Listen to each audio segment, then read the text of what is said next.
Nag-commission ho tayo ng Diyos para sa divine purpose niya ngayong taon. Kaya handa na po ba tayong lahat? Isigaw! Hallelujah! In 3, 2, and... Ready na ba ang video? Okay.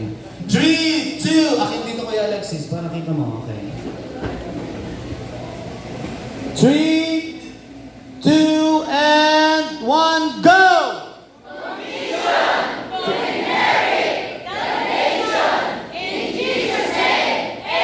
Palakpakan po natin si Jesus. Hallelujah. Thank you, Lord. Thank you, Jesus. Baba na po tayo. Kuya, ito yung expect. Kaya magdahan-dahan po tayo sa ating maglakad para po wala ulit madulas ang mga bomba. Okay? Ganito lang muna maglakad mamaya. Lakad penguin. Yan. Lakad penguin muna tayo kapag nandyan. Okay. Okay lang. Okay, Kuya. Yes, Kuya, good morning ulit. Good May morning, tanong ako Kuya. sa'yo, Kuya. Ano Kung okay lang. mo? Ang Okay lang. tanong ko, Kuya, ano bang na-expect mo ngayong 2026 ASAP?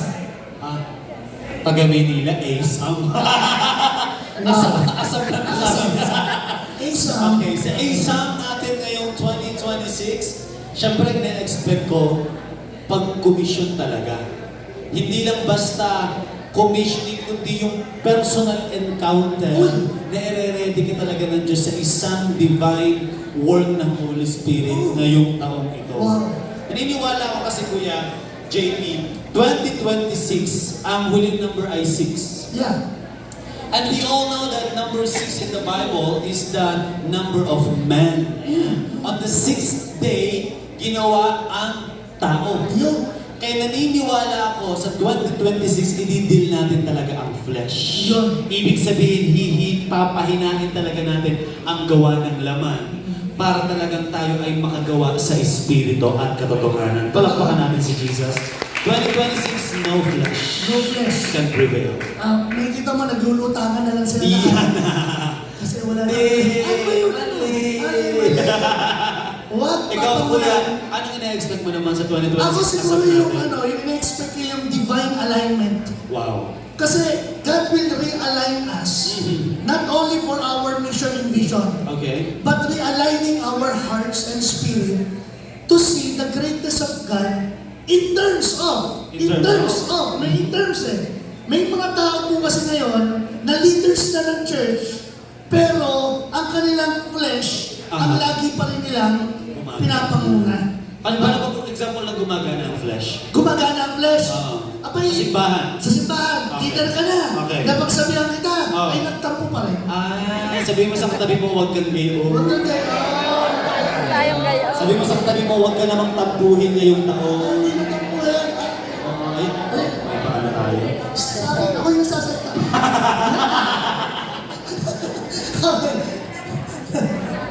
Okay! Mayroon kumabot? Tumabol.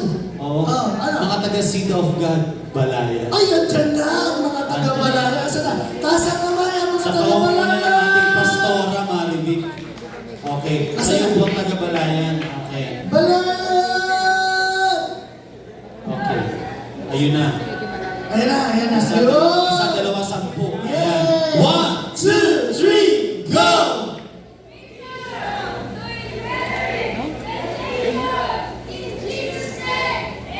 Praise Praise the Lord. Praise God. Thank you. Thank you. Di ba 2 week? Wala pa. 2 week. Okay, at kumari po, at hindi pa rin maaari, lahat po ng mga pastors, Papaya mga wala kuya, pa, pero ate may po delegate natin, sila eh. Pinakita dito sa po GC dapat natin. sa harap, uupo, okay?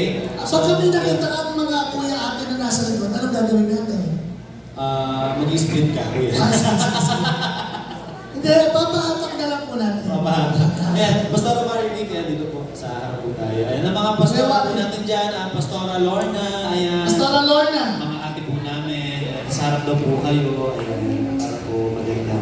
Tapos yung may mga upuan pa, yung mga may Vacant space pa. Oo. Magkaipuan na lang ako. Okay, sige po. Okay.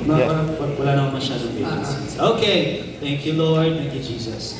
Kuya JP, Yes! anong ina-expect mo pa? Realignment. Realignment. Oo, kasi marami ngayon na naging leader dahil sa kanilang skills, Uy. hindi sa calling. Nako.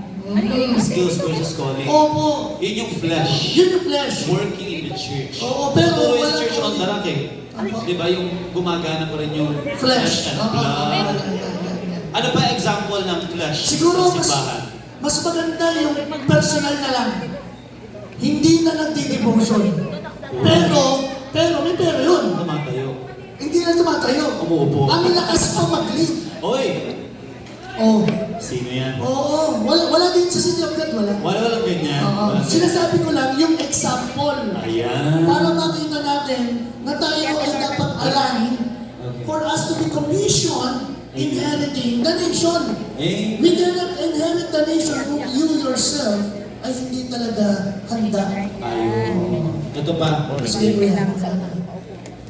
Madamot. Ay, ang damot! Di nagtatights! Di nagtatights! na! Di nagtatights! Madamot, okay. Tumatayo, yan. Nasa simbahan pero madamot pa din. Hindi pa rin tapat sa kanyang kalooban. Bakit kaya sila nagiging madamot? Ha? Bakit kaya? Una, kapag nalilid sa simbahan, madamot ka sa oras. Ay, nako! Madamot ka. Sobrang damot sa Dapat oras ang, niya. dapat ang Sunday service 2 or 3 hours yun, di ba? Kung anong program ng church. Oo. Eh, dumarating yung word of God na. Aba, buti nga sa inyo, meron kami nakita. Ano Last pa? time, Oh, ano pa? benediction na eh. Kasi ito ang pinakamahalaga. Benediction na lang. Benediction na. Oo. Tumatay. Grabe, delikado yan, Kuya Oo, Jay. wag kayo. Oo. Oo, tapos pag hindi nakaschedule, late na ako. Nako! Sabihin mo sa katabi mo, magbabago na tayo ng buhay. Ito, kuya. Ito matindi. Ito matindi. Ate Marilyn, ano ba ang na-expect mo sa 2026 asa?